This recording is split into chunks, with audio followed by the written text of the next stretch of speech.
여러분 안녕하십니까? 헬로티비 뉴스입니다. 서부선 경전철 사업이 민간투자심의위원회 심의 단계에서 1년 가까이 멈춰 있습니다. 착공이 계속 지연되는 상황입니다. 손성혜 기자의 보도입니다. 서부선은 도심 대중교통 확충을 위해 서울시가 민자로 추진하는 경전철 사업입니다. 서울의 대표적인 교통 소외 지역으로 꼽히는 서북 서남권을 지납니다. 경전철은 기존 지하철보다 작고 무인으로 운행되는 미니 전철입니다. 경전철 서부선은 은평구 6호선 세전역에서 출발해 여의도를 거쳐 관악구 서울대 입구역으로 이어집니다. 총 연장 16.2km에 정거장 16개가 들어섭니다. 서부선이 처음 나온 건 지난 2000년. 교통정비 중기계획에 처음 반영된 이후 2008년과 2015년에 발표된 1차 도시철도망 구축계획에 줄곧 포함돼 왔습니다. 사업이 20년 넘게 지지부진하다 2021년 민간 사업자로 두산건설이 대표자로 있는 가칭 서부도시철도 주식회사가 지정되면서 가시화됐습니다. 하지만 정부의 민간투자심의위원회 문턱을 넘지 못해 사업이 또다시 지연되고 있는 상황입니다. 건설비 인상 등의 영향으로 서울시와 사업자가 사업비를 놓고 협의점을 찾지 못하고 있기 때문입니다. 저희들이 요구하는 금액과 그 업자 측, 민투 사업자 측에서 요구하는 금액이 한 50억, 60억 정도 차이가 좀 납니다. 제일 첫 번째 요건은 당사자가 합의에 의해서 가져오는 안이 제일 중요합니다라고 이야기를 합니다. 그러면 결국 우리는 그래서 합의하는 방법은 사업자 측이 우리의 예산을 받아들이든지 아니면 우리가 사업체 예산을 받아들이는 방법입니다. 이런 가운데 사업 시행 주체인 서울시가 경전철 사업에 소극적인 것 아니냐는 지적까지 제기되고 있습니다. 과연 서울시에 또는 오세훈 시장께서 이거 할 의지가 있느냐라는 이제 의문이 다시 들었고, 이것이 과연 19억 아니면 아까 말씀하셨던 50억 차이 때문에 몇 개구가 걸쳐 있는 10개구 이상이 거쳐 있는 이 사업이 작년 4월 말, 6월 말, 9월 말, 11월 말 내년도까지 그리고 올해 상반기 언제든지 하겠다라고 분명히 계속 답변을 들었는데 이게 과연 서울시의 의지가 있는 겁니까 없는 겁니까? 당초 계획된 착공 시기는 지난해 하반기. 주민들 사이에선 불만의 목소리가 나옵니다. 왜 한 대 해놓고는 늦어지는지 그거는 이거 지하철 이것뿐이 더 있어 6호선뿐이 더 있어요. 불만이 많지 사람들은. 서울시는 기재부의 민간투자심의위원회 심의를 통과하기 위해 사업자와 적극적으로 협의 중이라고 했습니다. 착공 시기에 대해선 민투심을 통과하더라도 실시 협약 체결, 실시 설계 등의 행정 절차가 남아있어 현재로선 예상할 수 없다고 밝혔습니다. 헬로티비 뉴스 손성혜입니다. 조희연 서울시 교육감이 지난달 서울시의회에서 의결된 학생인권조례 폐지 조례안에 대해 제의를 요구했습니다. 조희연 교육감은 16일 입장문을 내고 교사의 생활지도 어려움으로 인해 학생인권조례를 폐지한다는 것은 교사들이 현장에서 느끼는 문제들의 근본적인 해결 방안이 아니라며 학생인권조례 폐지 조례안에 대한 제의를 요구한다고 밝혔습니다. 조 교육감은 학생인권조례가 폐지된다면 이는 학생들의 최후의 인권마저 포기하는 것이라고 지적했습니다.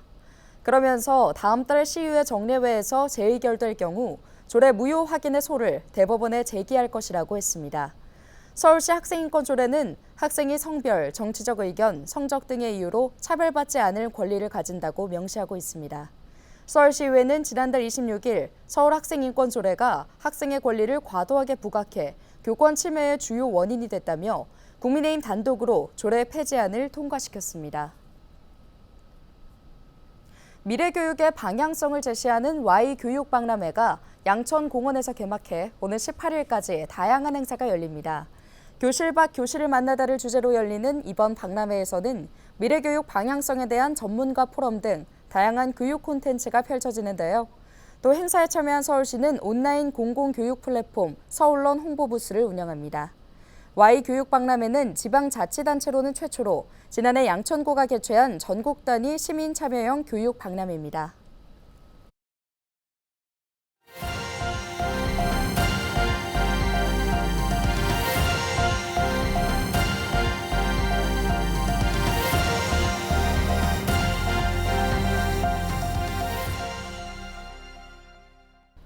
(22대) 국회 전반기를 이끌 국회의장 후보로 더불어민주당 우원식 의원이 선출됐습니다. 이번 경선 사실상 본선이나 마찬가지인 셈인데요. 이세진 기자가 결과를 정리했습니다. 더불어민주당 우원식 의원이 22대 첫 국회의장직을 눈앞에 뒀습니다. 16일 열린 민주당 당선인 총회에서 국회의장 후보로 결정된 겁니다. 오선 의원은 전체 169표 가운데 과반의 선택을 얻어 또 다른 후보였던 육선 추미애 당선인을 누르고 선출됐습니다. 22대 민주당 당선인들께서 힘을 모아주셔서 저에게 큰 숙제 또 일을 맡겨주셔서 정말 영광스럽게 생각하고 당초 이번 경선을 두고는 여러 말이 오갔습니다. 이딴 후보들의 사퇴 이후 당 기류가 추미애 당선인 쪽으로 돌아섰다는 예측도 나왔지만 결과는 달랐습니다.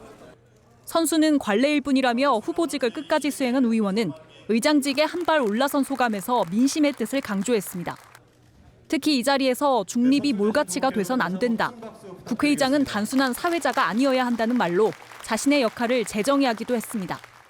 민심의 뜻을 따라서 국회가 할 일을 해야 된다 이렇게 생각합니다.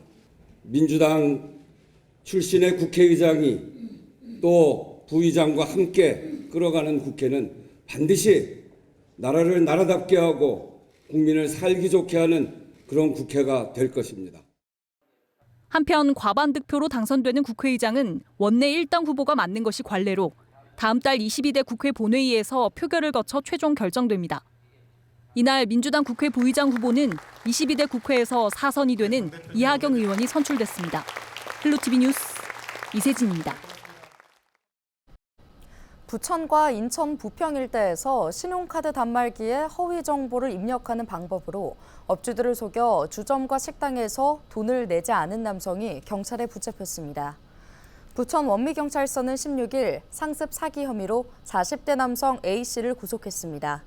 A씨는 지난달 26일부터 지난 8일까지 부천과 인천 부평구 일대를 돌며 주점과 식당 26곳에서 모두 41차례에 걸쳐 술을 마시거나 식사를 한 뒤 비용 800만 원을 내지 않은 혐의를 받고 있습니다. 당시 A씨는 실물 카드 없이도 업소 단말기에 카드 정보를 입력하면 비용을 지불할 수 있는 이른바 키인 결제 방식을 악용해 범행한 것으로 드러났습니다. 이번 사건의 피해자는 주로 60대에서 70대로 카드 단말기 작동법이 미숙한 영세 자영업자가 대부분이었고 피해 업주 대부분은 경찰이 수사에 나서기 전까지 피해 사실 자체를 인지하지 못했던 것으로 파악됐습니다. 이에 대해 경찰은 업주들을 상대로 실물 카드 없이 카드 단말기를 조작하는 사기 수법을 경계할 것을 당부했습니다.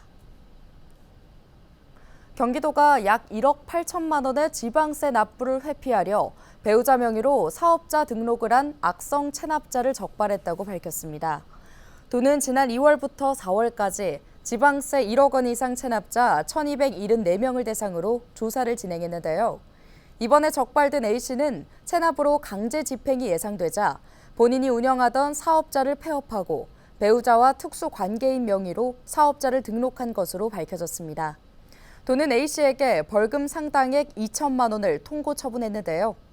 벌금을 기간 내 납부하지 않으면 관할 검찰에 고발할 예정이며 체납액도 해당 지자체와 협력해 징수할 예정입니다.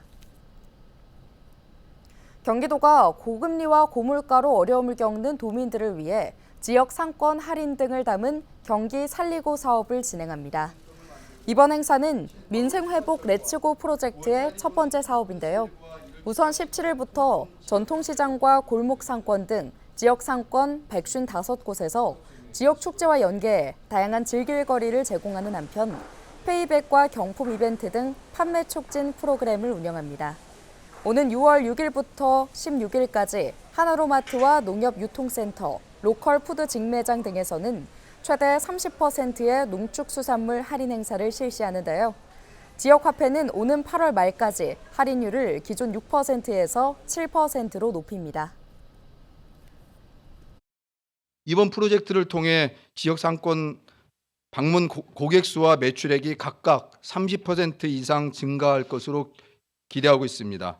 특히 침체된 경기를 활성화할 수 있는 모멘텀을 만들고 7, 8월 휴가철과 9월 추석까지 경기 활력의 분위기를 이어나가도록 하겠습니다. 인천시가 아동학대 예방을 위한 교육 전담 운영 체계를 구축하고 예방교육을 강화합니다. 이에 따라 인천시는 올해부터 인천시 아동보호 전문기관에서 신고 의무자와 일반 시민 대상 등을 대상으로도 교육하고 정기 모니터링을 실시하기로 했는데요. 또 아동보호 전문기관 한 곳을 확충해 6곳으로 확대하고 예방교육 강사를 82명에서 100명까지 확충하는 한편 학대 예방과 대응을 위한 기반 시설을 추가할 예정입니다. 인천시가 지난 14일 어린이 재난 대응 체험 캠프를 열었습니다. 어린이를 포함해 80가족을 대상으로 한 이번 체험 캠프는 긴급한 사고 발생 시 필요한 생존 방법을 학습해 재난에서 스스로 안전을 지키기 위한 프로그램 등이 마련됐는데요. 특히 올해는 어린이를 대상으로 안전 골든벨 퀴즈를 열었으며 소방본부에서 주관한 완광기 탈출 등 실전형 체험 훈련이 이어졌습니다. 이번 행사는 인천시와 대한적십자사, 인천지사, 인천소방본부가 공동 주관했습니다.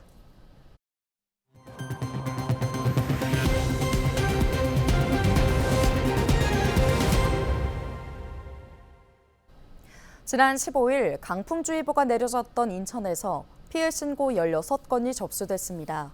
저녁 7시쯤 서구 불로동의 한 도로에서 나무가 쓰러져 한때 통행에 불편을 겪은 데 이어 강화읍과 서구 청라동 등에서도 가로수가 넘어져 소방당국이 안전조치를 마쳤습니다. 또 옥상 구조물이나 가로 등 공사장 펜스, 인도에 설치된 햇빛 가리개 등이 쓰러질 위험이 있다는 신고가 잇따라 접수됐습니다. 인천 전역에 내려졌던 강풍주의보는 밤 11시쯤 해제됐습니다. 투자 유치를 위해 미국을 방문 중인 김동연 경기도지사가 애리조나 통상공사에서 케이트옵스 애리조나 주지사를 만나 우호 협력 협약을 체결했습니다. 이로써 애리조나주는 텍사스와 미시간, 캘리포니아에 이어 경기도와 우호 협력 관계를 맺은 미국 내 4번째 주가 됐는데요.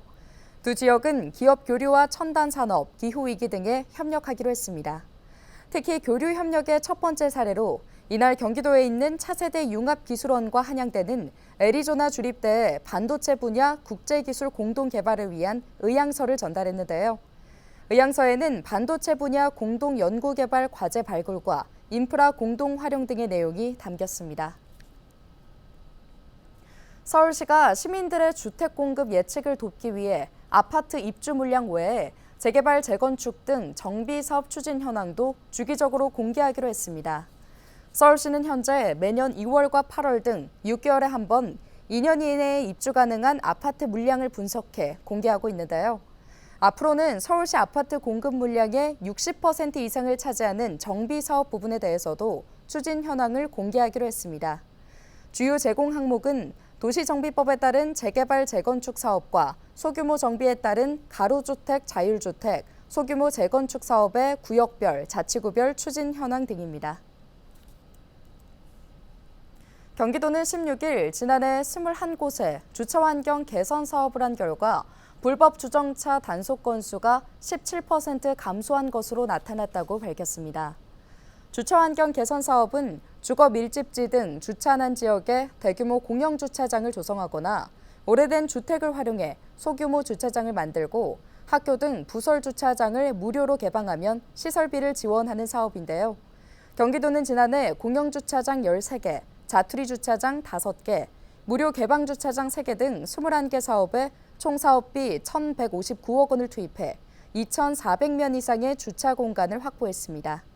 도는 각 주차장 조성 전후 2개월간 주차장이 위치한 행정동의 불법 주정차 단속 건수를 집계한 결과 단속 건수가 조성 전 14,900여 건에서 조성 후 12,300여 건으로 17%가 감소한 것으로 나타났습니다.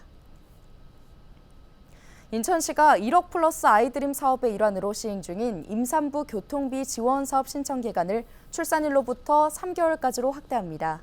지난달부터 시행 중인 임산부 교통비 지원 사업은 임산부 1인당 50만 원을 인천이음 교통비 포인트로 지급하는 사업인데요.